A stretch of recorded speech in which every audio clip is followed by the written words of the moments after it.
Good morning and welcome to Peace Out, where we are all learning together to peace out, right? We're all learning this process of just coming back and piecing out over and over again because it's not just a one-time fix. It's not just a pay your dues and it's taken care of, right? It's something we have to do. So maybe you're not there, but it's something I have to do over and over again every single day. And you know what's really cool though is as we're growing in this and we're growing knowing, that how to peace out, aren't we learning more about God and how He protects us? Aren't we learning more about how He's in this thing with us? Aren't we learning more about how He just cares for us and walks through this life with us, right? So it's just a win-win, right? We just keep pursuing him. We keep chasing him. We keep trying to learn more about him by reading the word and by spending time in prayer and it's a relationship that we nurture. It's kind of like if you meet somebody and you just keep going out for coffee, right? Because over that cup of coffee, you learn about their lives. I have a friend who I meet for coffee.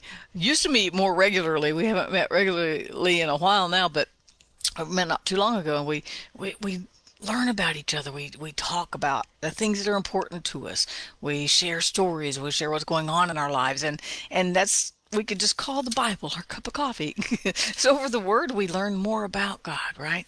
And so this morning, I'm continuing my reading in Matthew, and I've almost made it to 13, chapter 13. My problem is this: I get caught up in a thought, and then I go chase it on these other scriptures, or I stop. Sometimes this is a really good thing, though, I think, although it slows me down, is I just stop and think about it. Think about different things. And I think about how it applies to my life right now, because right now in my life, I'm 63. God should be done with me, right? But he's not. There's some things that I'm learning through the word and through prayer and through experience, and some things I'm learning to change, and there's some things I'm learning that I did wrong, and there's some things I'm learning that I did right. One thing I did right is just keep trusting God, and that's what is our job, is to just keep trusting him, keep coming back to that peace. He said, I'm leaving my peace here. And as a matter of fact, I almost started with that scripture because in John, let me find it here, John 14, when he said that, he said, peace I leave with you, my peace I give to you. Not as the world gives do I give it to you. And then right after that he said, let not your heart be troubled, neither let it be afraid. He was dealing with an issue that they were going to come up, that was going to come up on their plates here in just a few weeks when he goes to the cross. They're going to be afraid. They're going to be scared. They're going to run for their lives. They're going to be disappointed. They're going to be all these things, right? And he's already telling them, I'm giving you my peace. So don't be afraid. Don't go off into those trails of fear. And it's easy to do with the state of the world even now, right? Even now with the things going on in Israel and the things going on in our government, it is easy to be afraid. But we don't. He did not say, I'm going to give you my peace until. We still have his peace, but we got to get in the boat. That gets me back around. Sorry, I got off. That gets me back around to what I wanted to say, because I was reading through Matthew. I was catching up this morning, reading a few chapters, and I actually went back and read some of the things I already read because I was like, oh, what did that say? And I noticed that in the first 13 chapters, actually chapters 8 to 13, Jesus kept getting in a boat, right? He got in a boat in chapter 8. We talked about, I think, yesterday. He no, or maybe it was, what is today? I don't remember when we talked about it, but he got in the boat and they went right into a storm, right? And then in chapter 9, the very next chapter, it says he got into the boat, the disciples followed him. That's the key right there.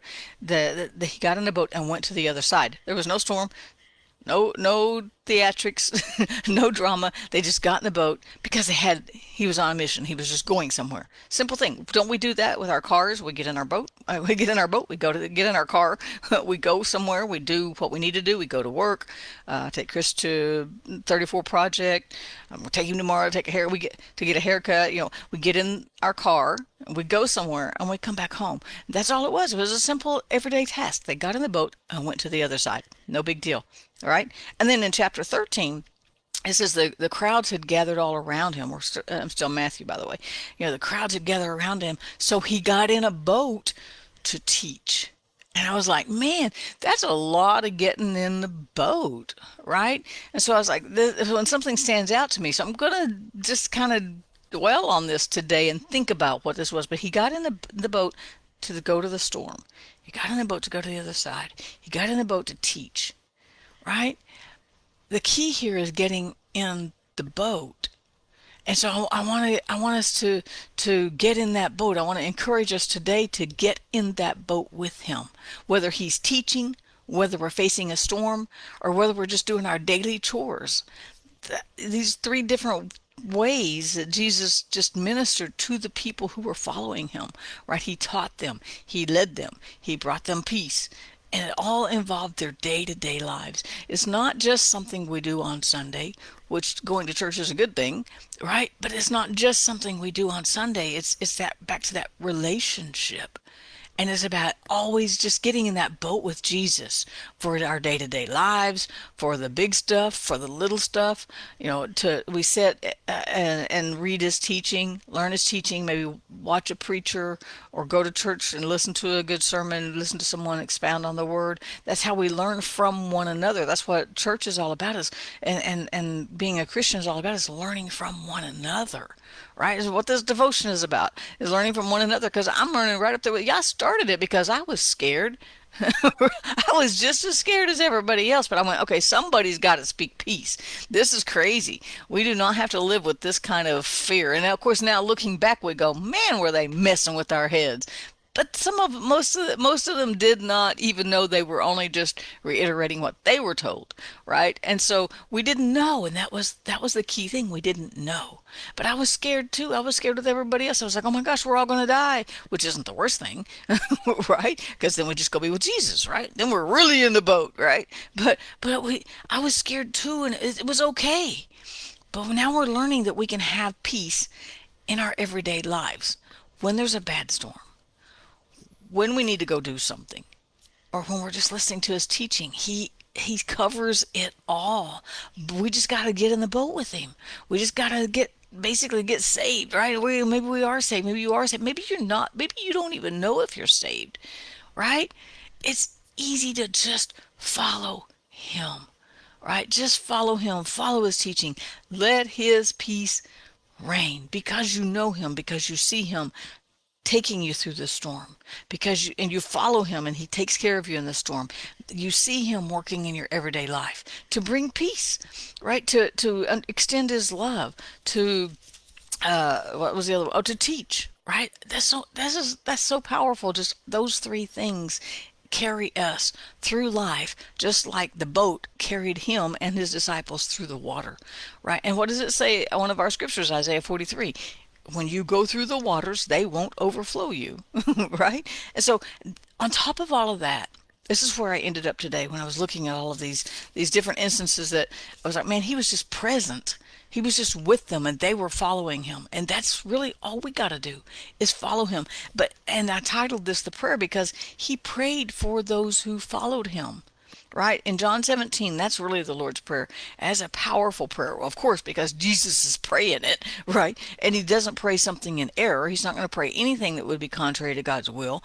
There can be no mistakes in his prayer, or there's no errors in it, right? And he said in verse 20, John 17:20 says, I do not pray for these alone. He's talking about his disciples, but for all those who will believe in me through their word. Y'all, that's us.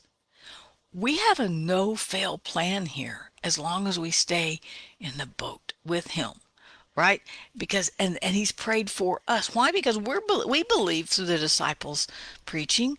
We believe through Paul's writings. We believe through the things the scripture has said about Jesus, right? That's how we learn about him. And we can look at the Old Testament prophets and the New Testament fulfillment, and who he was and who he is, and how he's working in us now, because he hasn't stopped doing anything that he does, right? And yet he prayed for all those who will believe. That's us. He prayed for us. All we got to do is stay connected to him. All we got to do is stay in the boat. We got to pray. We got to nurture that relationship. We got to read the word, study the word, listen to preachers who are preaching the truth, and nurture that faith that he gave us, because he already gave us all faith, right? He gave every man a measure of faith.